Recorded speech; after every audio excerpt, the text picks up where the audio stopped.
So today we heard something that I pretty much have been saying, and now somebody has said what I've been saying for weeks, and I've just saw an article from Awful Announcing, and in fairness, like it came up on my news feed that the Pope be Frank was streaming talking about it, so I looked more into it, and this is David Sampson, obviously somebody who as being a sports executive and is in the know with things like this. And basically, he has been saying the exact points that I've made, but it's very different when it is it's somebody who is is a sports business insider. Like, he was a president of a MLB team for 15 years. I assume it's the same David Sampson, is it? And is it obviously a CB on CBS? Yeah. So it's now got to the stage with him where he has said what I've been saying, that if the players are dead set on getting a revenue percentage as on a constantly fluctuating revenue percentage for the CBA, the league is going to end. Because that's what the NBA will not give them that. Because at the end of the day, the league and all the investors that have 8 losses for 30 years, they have 8 losses for 30 years. What they want to be is they want to know what their incomings are going to be, what their outgoings are going to be, and how they can try and maximize profit while winning and run it like a proper organization. If you don't know year on year, if you give up a certain percentage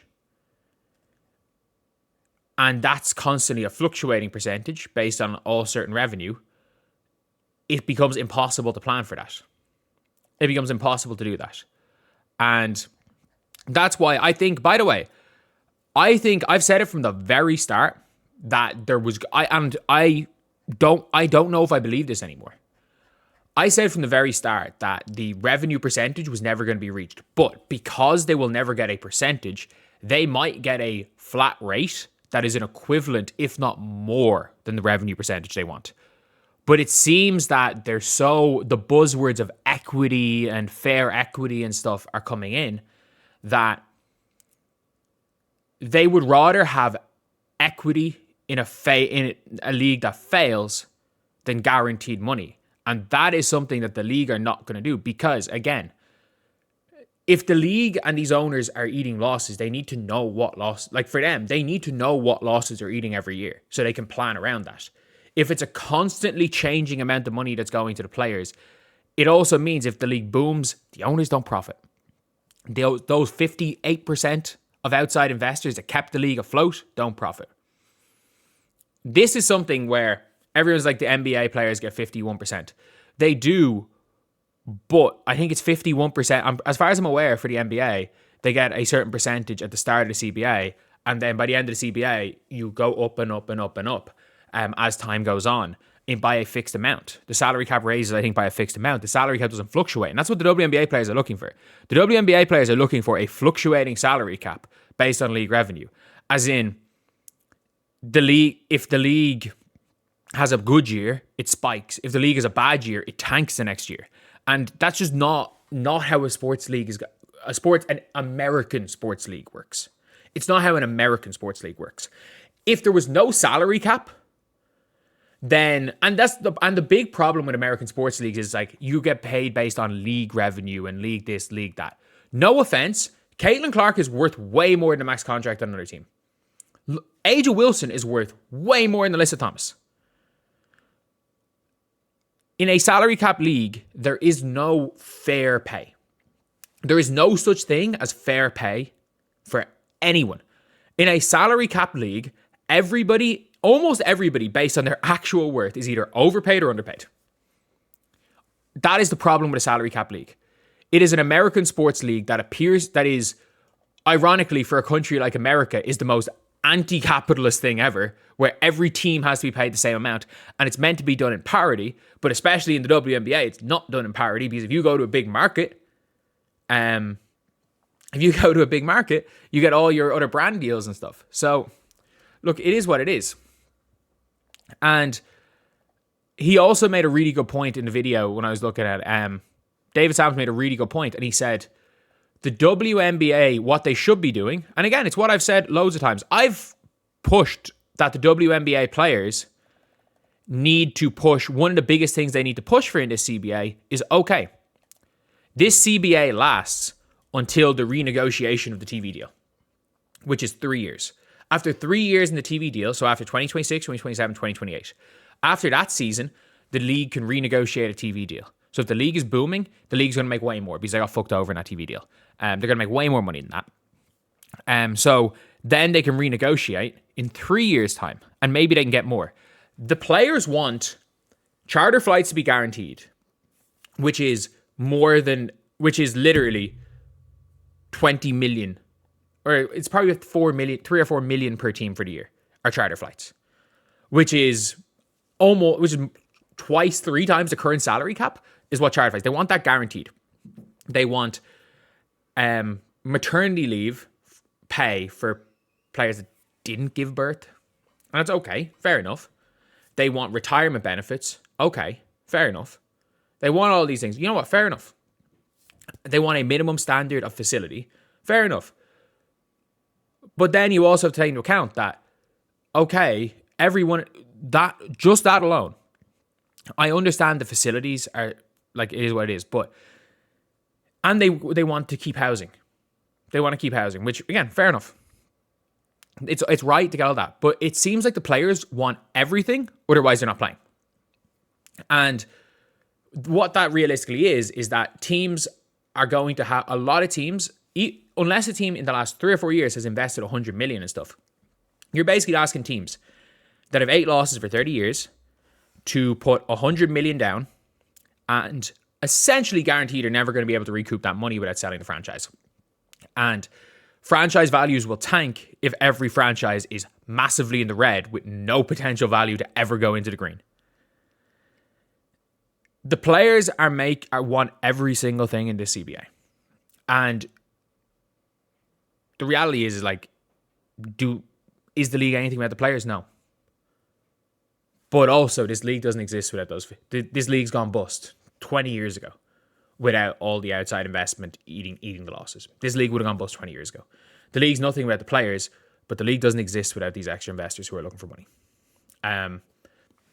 You also have to take into account that you would hope the plan for the league is to eventually be able to buy back the 58% or part of the 58% to get more money to the players. The problem is that for this league to get to the position that the players want to be in, to get everything the players want, I think they're going to get there eventually. It is too big of a risk for the owners. And by the way, I hope the players get paid 100 million. People are being like, you're pro owners. I'm like, no, I'm pro, play basketball. That's the only thing I give a fuck about. I don't care. I'd love the players to all get paid $100 million. But we're now at the stage that players, the players have now got themselves talked up a big game of this is a monumental moment and this is our time and everything. It's like, no, it's her. First of all, it's her time. And she just got injured. You've lost so much by her getting injured, by the way. Actual, like, not relevancy, but like bargaining power by her getting injured. We lost a lot of bargaining power. But I don't think these players realize is that they're not going to get everything. I think they want to get everything. And also, the second that this strike happens, the WNBA is over.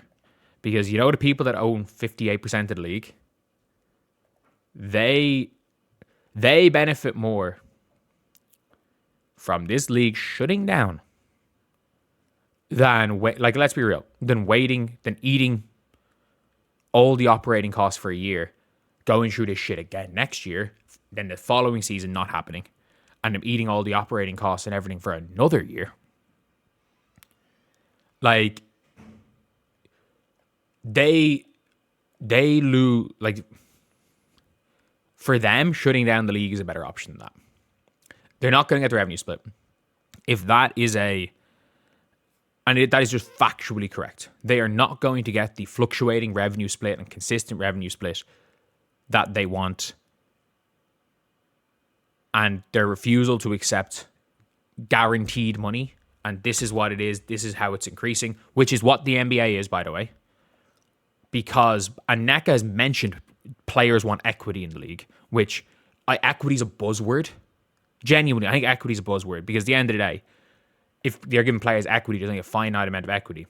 So either you completely dilute the equity, or the players now get everything, and the players 20 years down the line get fucked. The reality is that the players right now are in a situation where they want everything today. And by doing that, they could fuck up the future of not only the WNBA, the future of women's sports. Because let's be real, if this league was owned 100% by the WNBA owners, the CBA would already be agreed, and we'd be getting ready for the expansion draft. The NBA will do anything they can to keep this league alive, because they want to control world basketball, as we've seen from NBA Europe. What they won't budge on is the revenue split. And the fact is that I think the WNBA could offer a fixed salary that's higher than the revenue split at the minute, that's the revenue split they want at the minute, and offer every other benefit.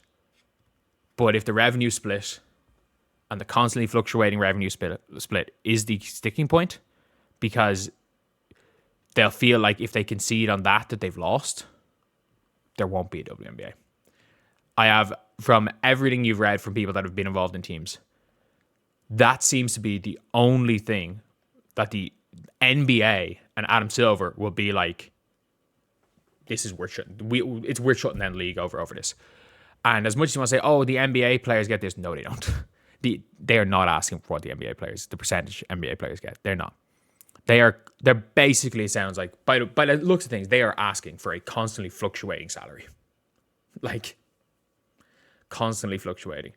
And if you take into account if you give them the housing, the retirements, the maternity leave, medical expenses, insurance, charter flights, facilities, if you consider that, all of those things as player expenses, the revenue given to the players is already is close to 100% of the league revenue. All of that is close to 100% of league revenue. And people are like, oh, coaches get paid X amount. Yeah, because there's no salary cap on coaches. Let's be real. Coaches' money is how much the owner wants to pay. If there was no salary cap, Herb Simon would be paying Caitlin Clark $15 million. But there's a salary cap. That's the easiest way to explain that argument. But yeah, the league might end. Legitimately, the league might end. If this is something that they were not budging on, the league's probably going to end. Anyway, I'll see you guys.